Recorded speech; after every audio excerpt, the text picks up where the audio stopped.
नमस्कार, स्वागत है आपका ईटी नाउ स्वदेश पर। मैं हूं आपके साथ पूजा त्रिपाठी और आप देख रहे हैं मिड कैप मसाला। और इस शो में अगले आधे घंटे हम फोकस करेंगे कुछ मिड कैप स्टॉक्स पर और इसके अलावा वहां रणनीति क्या होनी चाहिए इस पर भी आगे चर्चा करेंगे। लेकिन सबसे पहले नजर डाल लेते हैं बाजार पर। शानदार रिकवरी निचले स्तरों से बाजार दिन के ऊपरी स्तर पर अब कर रहा है कारोबार। बैंक निफ्टी भी हरे निशान में आ चुका है। निफ्टी अगर देखेंगे तो अब करीब 50 अंक ऊपर है। बैंक निफ्टी में भी रिकवरी आई और हरे निशान में कारोबार हो रहा है। और अगर निचले स्तरों से देखेंगे तो बैंक निफ्टी में करीब 562 अंकों की रिकवरी इस वक्त देखने को मिल रही है और निफ्टी में भी लगभग 200 अंकों की रिकवरी देखने को मिल रही है। तो सभी इंडाइसेस हरे निशान में अब आ चुके हैं। बाजार को जो एक डिप चाहिए था वो आज मिला और काफ़ी लोगों ने यहाँ पर एंट्री भी ली होगी और उसके बाद हमने देखा कि वापस से एक रिकवरी देखने को मिल रही है। और जैसा कि हमने आप सबको सुबह बता दिया था कि बाजार में इन स्तरों पर शॉर्ट करने की गलती ना करें, क्योंकि शॉर्ट करने के लिए कोई बड़े ट्रिगर नहीं है इस वक्त बाजार के लिए। ज़्यादातर एफआईआईज भी इस वक्त लॉन्ग हैं, तो जो भी डिप दिखाई देता है उसमें एंट्री ही लेने की कोशिश करें। और बाजार के सेटअप में वैसा दिखाई भी दे रहा है। एक डिप ज़रूर आया था सुबह, लेकिन अब देखिए काफ़ी अच्छी रिकवरी बाजार दिखा रहा है। मिड कैप में एडवांस डिक्लाइन रेशियो भी पॉजिटिव है। ज़्यादातर स्टॉक्स हरे निशान में कारोबार कर रहे हैं।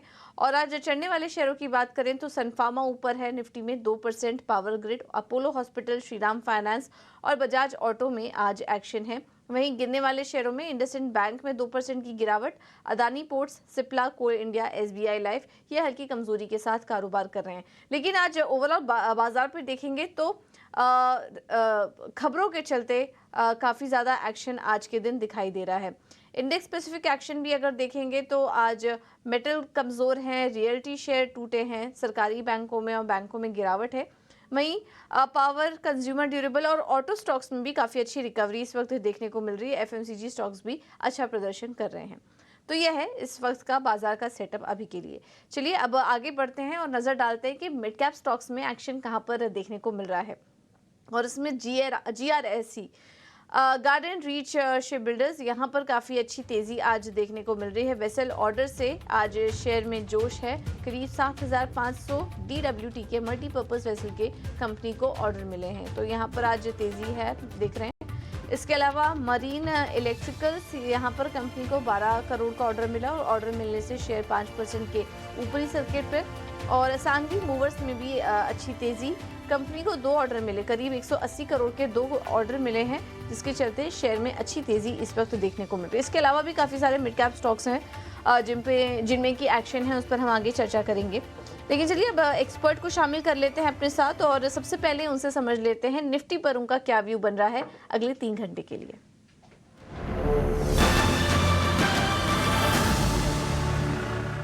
हमारे साथ निर्मल बैंक के नीरव छेड़ा जुड़ चुके हैं। Nirav ji, thank you so much ET now Swadesh को समय देने के लिए। तो इस वक्त बाजार पर देखें तो सेकेंड हाफ में काफ़ी अच्छी रिकवरी बाजार दिखा रहा है। और जैसा कि हम शो की शुरुआत में बात भी कर रहे थे कि जो डिप चाहिए था आज मार्केट को वो मिला, लेकिन उसके बाद रिकवरी भी काफ़ी शानदार देखने को मिल रही है। तो ऐसे में क्या करना चाहिए और आगे की चाल आप यहाँ से कैसे देख रहे हैं मार्केट में?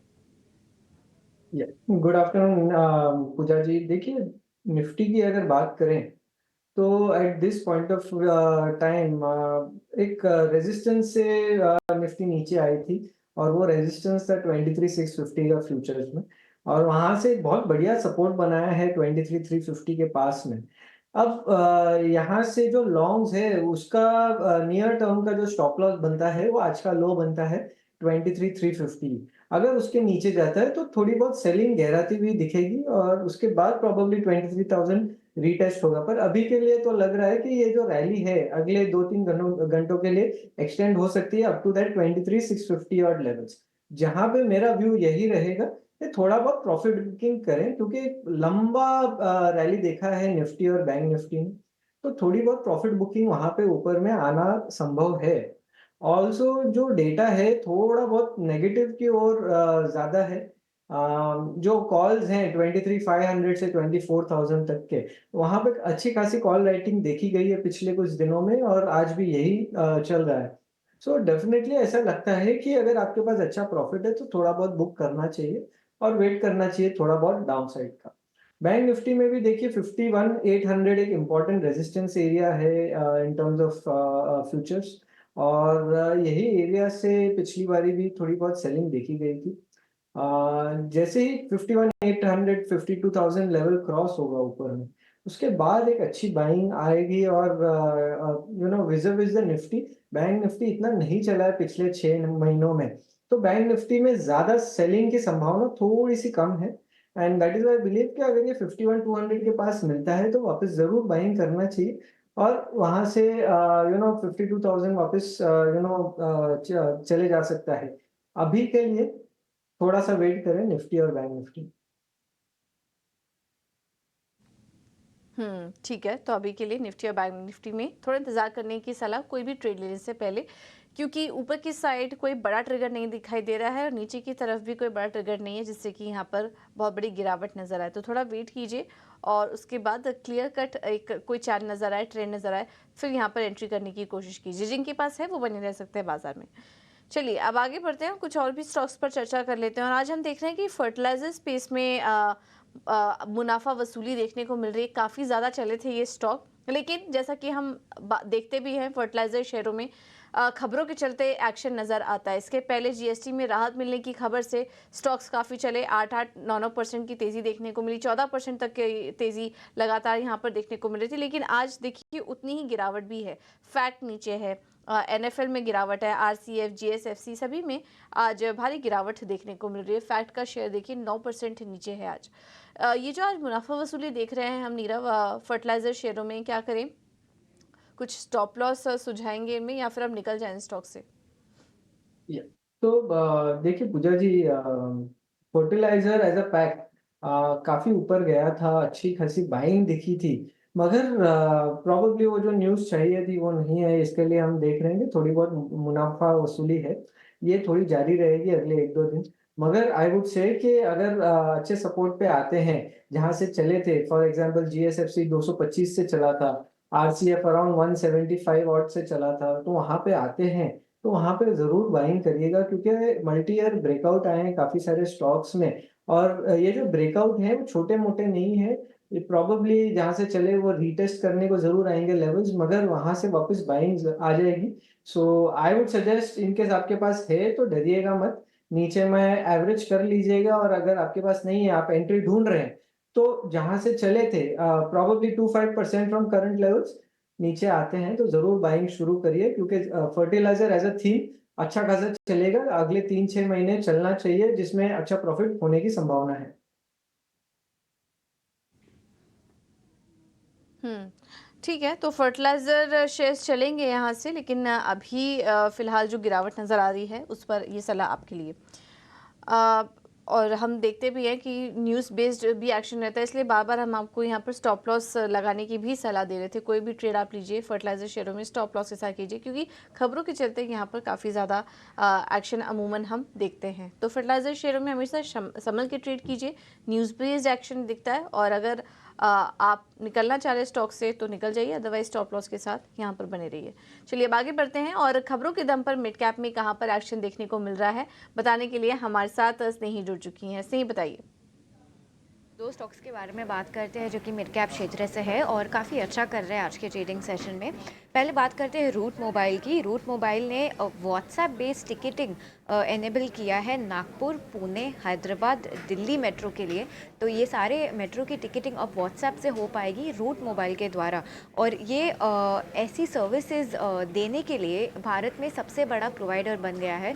तो इसके दम पर रूट मोबाइल काफ़ी अच्छा कर रहा है आज के ट्रेडिंग सेशन में। 12% ऊपर है स्टॉक। और दूसरे स्टॉक की बात करते हैं एनबीसीसी को एक वर्क ऑर्डर मिला है 100 करोड़ रुपयों का, और एक प्रोजेक्ट मिला है जो कि प्रोजेक्ट मैनेजमेंट कंसल्टेंट है, और न्यू कंस्ट्रक्शन और रेनोवेशन के लिए हैदराबाद में उनको ये 100 करोड़ का प्रोजेक्ट मिला है। तो इस न्यूज़ फ्लो के दम पर एनबीसीसी भी काफ़ी अच्छा कर रहा है। मिड कैप गेनर्स की बात करें तो आज के ट्रेडिंग सेशन में सूजलॉन, मैस्कोडॉक, एस्ट्रल, जेएसडब्ल्यू इंफ्रा और वोल्टास ये सारे शेयर काफ़ी अच्छा कर रहे हैं। पर दूसरी ओर अगर हम मिड कैप लूजर्स की बात करें तो फैक्ट यानी कि जो फर्टिलाइजर्स एंड केमिकल्स ट्रैवनकोर है वो थोड़ा प्रेशर में है। कॉनकोर, मैक्स हेल्थ, लोढ़ा यानी कि मैक्रोटेक डेवलपर्स और बीएससी ये 5 स्टॉक थोड़े प्रेशर में नज़र आ रहे हैं आज के ट्रेडिंग सेशन में। बट जी हाँ, ये था मिड कैप मसाला। कौन से स्टॉक मिड कैप स्टॉक्स अच्छे कर रहे हैं और कौन से मिड कैप स्टॉक्स थोड़े से प्रेशर में है आज के ट्रेडिंग सेशन।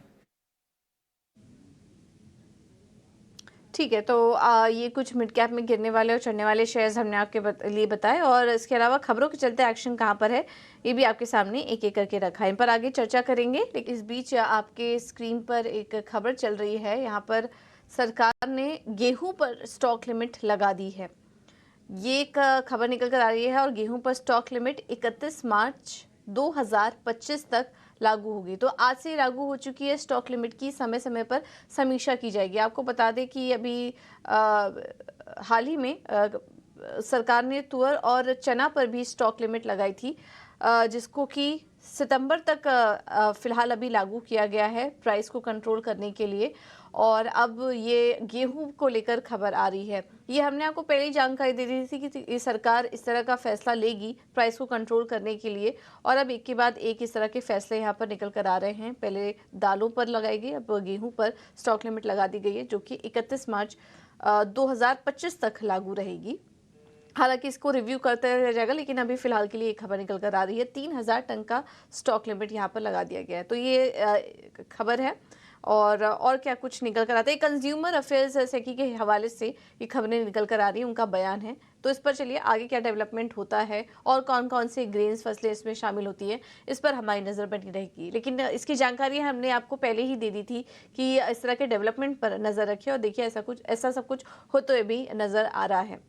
चलिए, ये है इस वक्त की बड़ी खबर कमोडिटी मार्केट से जुड़ी। अब आगे बढ़ते हैं और वापस से फोकस करते हैं इक्विटी बाजार पर। और इस बीच हम देख रहे हैं कि कुछ और भी स्टॉक्स हैं जहां पर की एक्शन है, जो कि अभी थोड़ी देर पहले स्नेही हाईलाइट भी कर रही थी। लेकिन उसके पहले ले लेते हैं एक ऑप्शन का ट्रेड। हमारे साथ फोन लाइन पर एक्सपर्ट भी जुड़ चुके हैं, तो चलिए रुक करते हैं हमारे अगले सेगमेंट का, ऑप्शन के चैंपियन।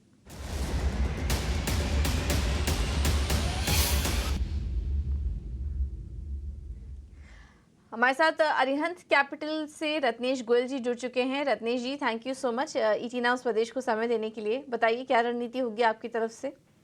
नमस्ते, धन्यवाद। मुझे ऐसा लगता है कहीं ना कहीं स्टॉक स्पेसिफिक मोमेंटम बरकरार रहेगा, थोड़ा सा ट्रेंड पॉजिटिव रह सकता है।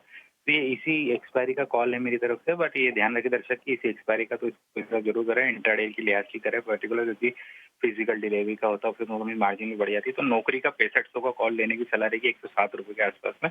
80 रुपये का स्टॉप लॉस, 170 रुपये का टारगेट आ सकता है। तो 4050 का मैक्सिमम लॉस हो सकता है, जो प्रॉफिट बन सकता है 10,950 का। ठीक है, तो ये है रणनीति। इन्फो एज अभी 2% ऊपर है फिलहाल, 6500 की कॉल खरीदने की सलाह आपको दी जा रही है, जो कि इस वक्त 107 पे है। इसमें लक्ष्य होगा 170 का, अधिकतम मुनाफा 10,950 तक का हो सकता है। तो इन्फो एज ये एक काउंटर है जिस पर कि आप नजर रखिए। चलिए अब आगे बढ़ते हैं और कुछ और भी स्टॉक्स पर चर्चा कर लेते हैं जहां पर कि एक्शन है। और इसमें हम फर्टिलाइजर शेयरों पर तो बात की ही, एनबीसीसी स्टॉक की बात करें तो आज यहाँ पर भी एक्शन है खबरों के चलते। आरईसी से कंपनी को 100 करोड़ का ऑर्डर मिला है, और आरईसी से कंस्ट्रक्शन और रिनोवेशन के लिए ये ऑर्डर मिला है। तो एनबीसीसी आज के दिन खबरों के चलते फोकस में है। नीरज जी, क्या नजरिया बन रहा है आपका एनबीसीसी पर? एक बहुत बढ़िया ब्रेकआउट आया है स्टॉक में 145 के ऊपर। एक मल्टी ईयर ब्रेकआउट है, पोस्ट 2018 पहली बारी है कि ये स्टॉक ऊपर गया है। डेफिनेटली बिलीव कि यहाँ से और बाइंग आ सकती है। पॉसिबिलिटी है 185 190 बहुत जल्द कर सकता है, तो करंट लेवल से बाइंग कर सकते हैं। थोड़ा डिप्स में बाय करें, 155 का स्टॉप लॉस लगाएं। बिल्कुल, तो ये है सलाह एनबीसीसी पर आपके लिए। और ये स्टॉक आपको लाल निशान में ज़रूर दिखाई दे रहा होगा, लेकिन खबर पॉजिटिव है और इस वजह से हम देख रहे हैं कि काफ़ी अच्छी रिकवरी यहाँ पर आई है। स्टॉक हरे निशान में आने की कोशिश कर रहा है। आगे बढ़ते हैं और रूट मोबाइल 11% ऊपर है ये स्टॉक। नीरव, एक बार चार्ज देखिए रूट मोबाइल की, क्या करें, 11% ऊपर आ चुका है ये शेयर। यहाँ पर भी पॉजिटिव खबर ही आई है। उसके बाद करीब करीब 170 अंकों की तेज़ी इस वक्त देखने को मिली है। हालांकि अगर पिछले एक महीने का हम आपको एक बार ट्रेंड दिखाएं तो शानदार तेज़ी, 18% ये स्टॉक ऑलरेडी चल चुका है। क्या करें नीरव, इन स्तरों पर अपने 52 वीक हाई से कुछ दूर ही रह गया ये स्टॉक। अभी फिलहाल फ्रेश एंट्री की सलाह देंगे रूट मोबाइल में?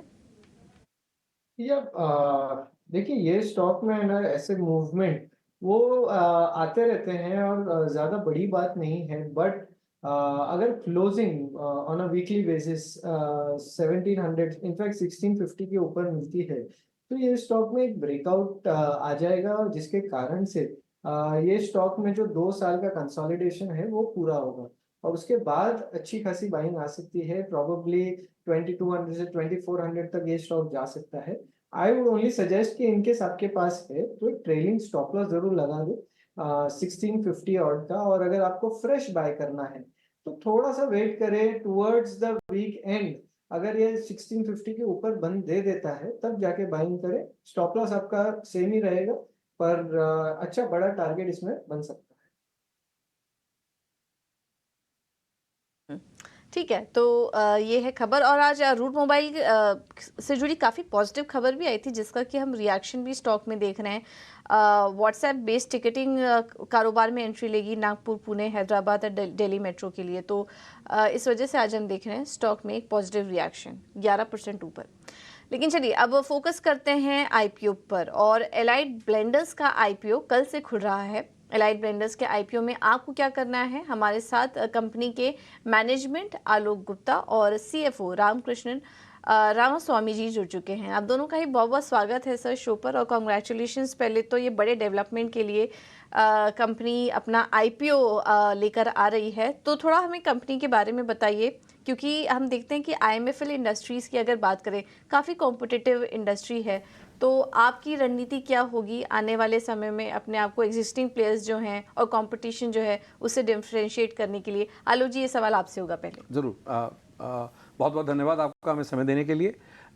Allied blenders and distiller ABD के नाम से सब पहचानते हैं। इसकी जर्नी शुरुआत हुई 1988 में। हम 35 साल से इस इंडस्ट्री में हैं।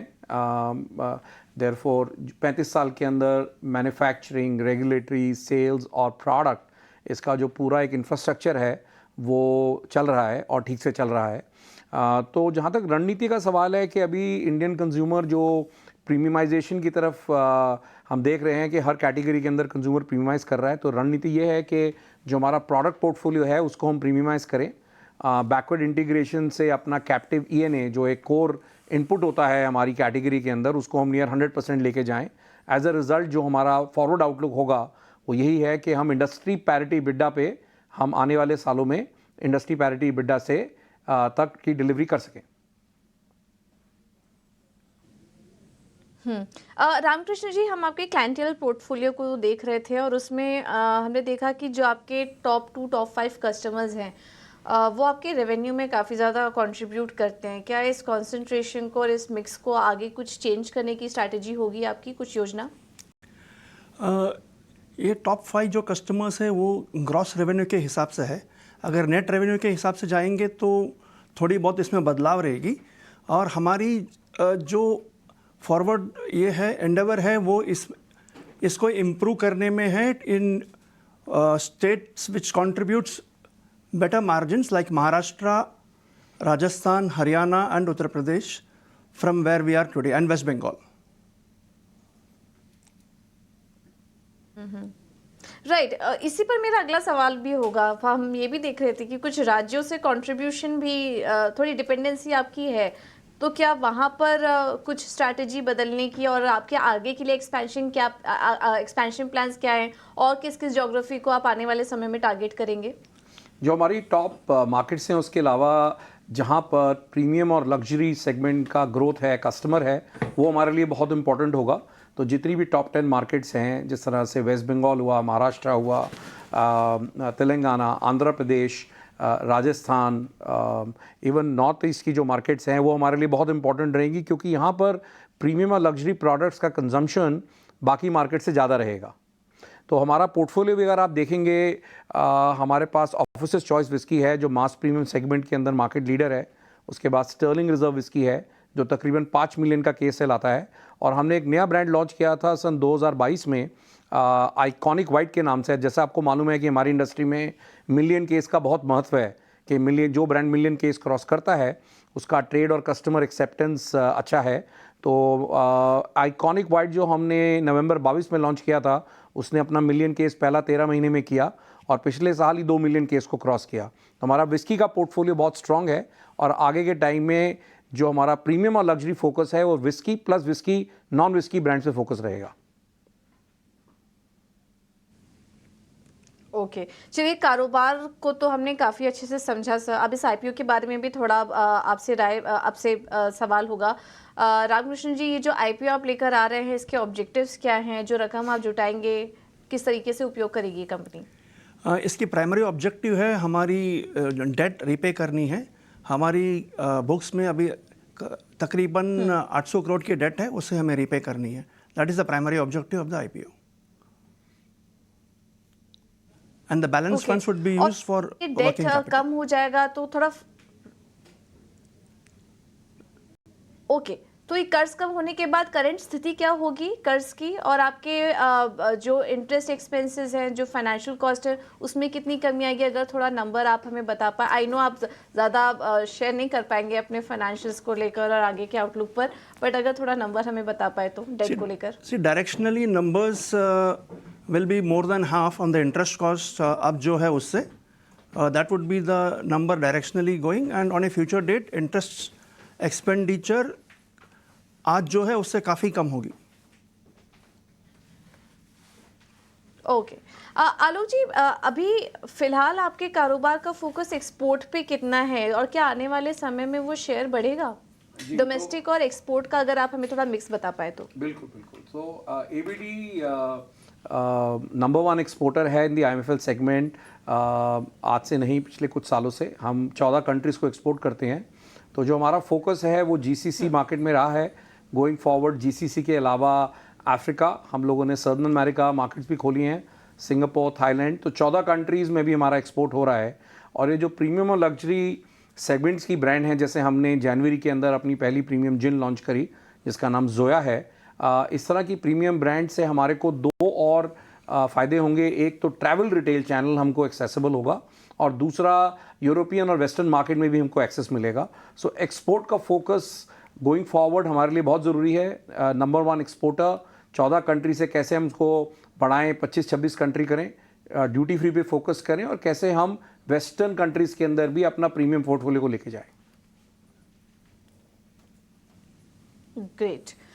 तो ये हैं कंपनी के कुछ एक्सपेंशन प्लान और आईपीओ के ज़रिए कंपनी अपने कर्ज को भी कम करने की कोशिश होगी। ये एक बड़ा ऑब्जेक्टिव है। तो आगे देखना होगा प्रोग्रेस किस तरह से आने वाले समय में कंपनी करती है। आलोक जी, रामकृष्ण जी, बहुत बहुत धन्यवाद आप दोनों का ही अपना कीमती समय हमें देने के लिए, और आईपीओ के लिए, लिस्टिंग के लिए भी आपको ढेर सारी शुभकामनाएं। Thank you so much sir.